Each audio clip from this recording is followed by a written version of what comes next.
বিসমিল্লাহির রহমানির রহিম। আসসালামু আলাইকুম ওয়া রাহমাতুল্লাহি ওয়া বারাকাতুহু। তো আজকে আমি আবারও একটা ক্লাস নিয়ে হাজির হয়েছি। আজকে হচ্ছে আমরা জীবনী শক্তি নিয়ে আলোচনা করার চেষ্টা করব।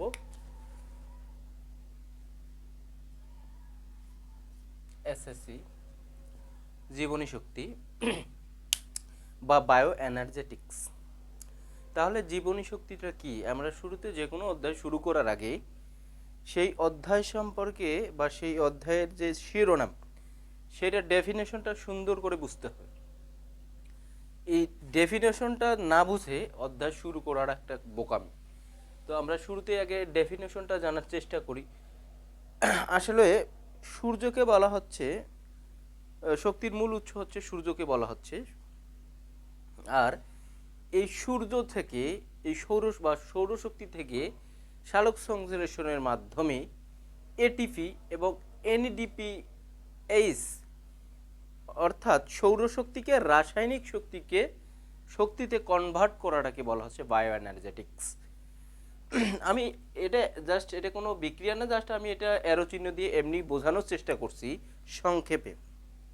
অর্থাৎ যদি ডেফিনেশন আসে যে সৌরশক্তি কি বা হোয়াট ইজ বায়ো এনার্জেটিক্স, তাহলে সৌরশক্তি হচ্ছে সূর্যের আলো বা বায়ো এনার্জেটিক হচ্ছে সৌরশক্তিকে ব্যবহার করে এই সৌরশক্তিকে যদি আমরা রাসায়নিক শক্তিতে কনভার্ট করি সেটাকেই বলতেছি বায়ো এনার্জেটিক্স।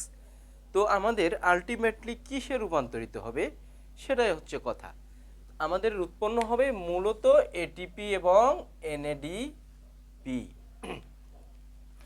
এটিপি হচ্ছে এডিনোসিন ট্রাইফসফেট, আর এটিপি এডিপি হচ্ছে এডিনোসিন ডাইফসফেট, আর এএমপি হচ্ছে এডিনোসিন মনোফসফেট।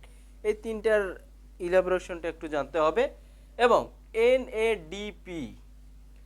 এনএডিপিএইচ মূলত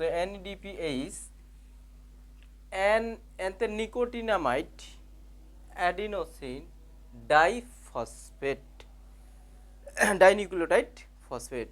তাহলে নিকোটিনামাইড অ্যাডিনোসিন ডাইনিউক্লিওটাইড ফসফেট, এটা তার পূর্ণরূপ। এনএডিপিএইচ এর পূর্ণরূপ পরীক্ষায় আসতে পারে বা এটিপির পূর্ণরূপ আসতে পারে। অর্থাৎ এইগুলো হচ্ছে রাসায়নিক শক্তি, এগুলো হচ্ছে প্রচুর পরিমাণে রাসায়নিক শক্তি জমা থাকে।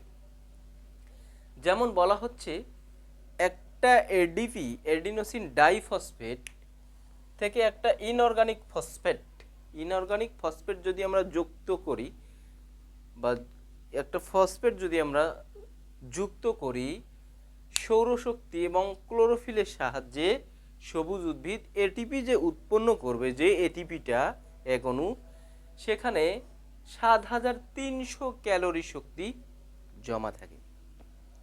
তাহলে একটা এটিপিতে হিউজ অ্যামাউন্ট অফ এনার্জি, মানে অনেক শক্তি সেখানে জমা থাকতেছে। এখন এই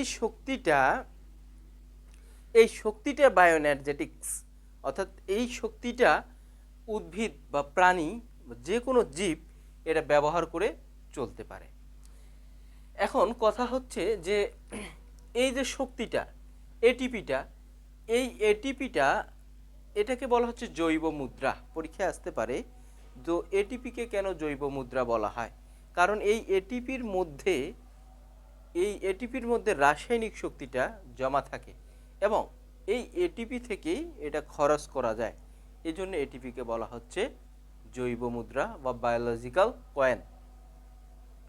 যেমন বাজারে আমরা যদি কোনো কিছু কিনতে যাই তাহলে আলটিমেটলি আমাদের টাকা লাগবে, অথবা কয়েন, যেটাকে আমরা এখন তো টাকা বিভিন্ন 1000, 200, 500 এমন, আগে তো সবসময় তো কয়েনই ব্যবহার করা হইতো। তো ওই থেকে আসছে আর কি, যে আমরা কয়েন ব্যবহার করে বা ইউজ করে আমরা কোনো কিছু কিনতে পারি, বা আমরা এটাকে বিনিময়ের মাধ্যম একটা হিসেবে আমরা আগে ইউজ করতাম বা এখনো করা হয়। তো এইটা না, কয়েন না হলে যেমন কোনো একটা দোকানে গেলে খরচ দেয় না, ঠিক তেমনই বায়োলজিক্যাল কয়েন। আমরা শক্তি ছাড়া আমরা কথা বলতে পারি না, আমরা শক্তি ছাড়া চলতে পারি না। এমনকি বলা হচ্ছে আমরা ঘুমের মধ্যে থাকলেও আমার এটিপি খরচ হয়ে যায়। তো এই যে বায়ো এনার্জেটিক্স, এখন এখন আমরা আসবো এটা মেনটেনেন্স করে কিভাবে আসলে। এই বইয়ে এই চিত্রটা রয়েছে, এই চিত্রটা একটু বোঝানোর চেষ্টা করব। এখানে দেখা যাচ্ছে তিনটা ফসফেট, একটা দুইটা তিনটা, এই জন্য এটাকে বলা হচ্ছে এটিপি, অ্যাডিনোসিন ট্রাই ফসফেট। এখন এই তিনটা ফসফেট থেকে যদি আমি যে কথা বলতেছি, আমার কিন্তু এটিপি খরচ হয়ে যাচ্ছে, অর্থাৎ এটিপি থেকে একটা ফসফেট ভেঙে যাচ্ছে, ভেঙে গিয়ে এডিপিতে পরিণত হচ্ছে, এডিপিতে পরিণত হচ্ছে এবং শক্তি নির্গমন হচ্ছে।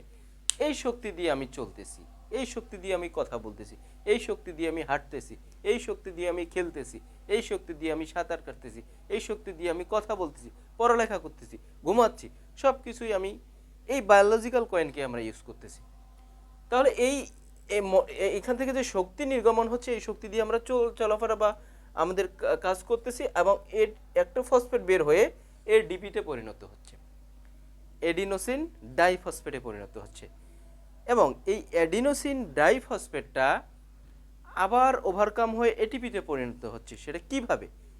আমরা যে খাবার খাই, আবার আমরা তো একবার খেয়ে এটিপি উৎপন্ন হয়ে গেল তারপর খাওয়া বন্ধ করে দিচ্ছি এমন কিন্তু না, আমরা প্রতিনিয়ত খাবার খাচ্ছি। এখন আমরা যে এই যে খাবারটা খাচ্ছি, সেই খাবার থেকে আবারও আমরা একটা ফসফেট ওই আমাদের এডিপিতে যুক্ত হয়ে আবারও এডিপিতে একটা ফসফেট যুক্ত হয়ে আবার এটিপি গঠন করতেছে। তো এই ফসফেটটা, নতুন ফসফেটটা আমরা পাচ্ছি কোথা থেকে? এটা খাবার শক্তি, খাবার শক্তি থেকে এটা আমরা আবার ওভারকাম করতেছি। এটাই হচ্ছে সংক্ষেপে বায়োএনার্জেটিক্স। তো আমরা আজকে বায়োএনার্জেটিক্সের যে ডেফিনেশন, আসলে সংক্ষেপে এটার আমরা এটা পড়লাম একটু বা জানার চেষ্টা করলাম। এখন এই এডিপি থেকে এটিপি উৎপন্ন হচ্ছে। আমরা এখন আমরা কি প্রতিনিয়ত খাবার খাই? না। আমরা সকালবেলা যদি খাবার খাই, এই খাবারটা আমাদের প্রথমে ডাইজেস্ট হয়, আস্তে আস্তে, একবারে তো হচ্ছে না, অনেক সময় নিয়ে হয়। বলা হচ্ছে তেল চর্বিযুক্ত খাবার খেলে এটা অনেক সময় ধরে আস্তে আস্তে আস্তে আস্তে আস্তে ডাইজেস্ট হয়। হওয়ার পর এটা আমাদের পাকস্থল থেকে ডিওডেনাম ক্ষুদ্রান্তরে যায়, ক্ষুদ্রান্তে ও থেকে এখানে শোষণ হয়, শোষণ হয়ে আমাদের শোষণের মধ্যে কিন্তু পার্থক্য রয়েছে।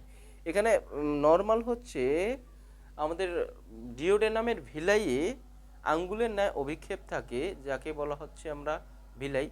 এই ভিলাই এর ব্যাপন প্রক্রিয়ায় রক্তের ভিতরে আমাদের খাদ্যসারগুলা এবং ভিটামিনসগুলা প্রবেশ করে এবং এটা যে আমাদের পুরা রক্ত আমাদের পুরা কোষে দিয়ে দেয়, ওখানে আবার রেসপিরেশন হয় বিভিন্ন কোষের মাইটোকন্ড্রিয়ায় এবং ওখান থেকে আবার এটিপি উৎপন্ন হয়। এভাবে সাধারণত আমাদের এডিপি থেকে এটিপিটা ওভারকাম হয়ে যায়। তো এটাই হচ্ছে সংক্ষেপে বায়োএনার্জেটিক্স। তো পরবর্তীতে বায়োএনার্জেটিক্সের পরবর্তী ক্লাসগুলো আস্তে আস্তে নেওয়ার চেষ্টা করব। আল্লাহ হাফেজ।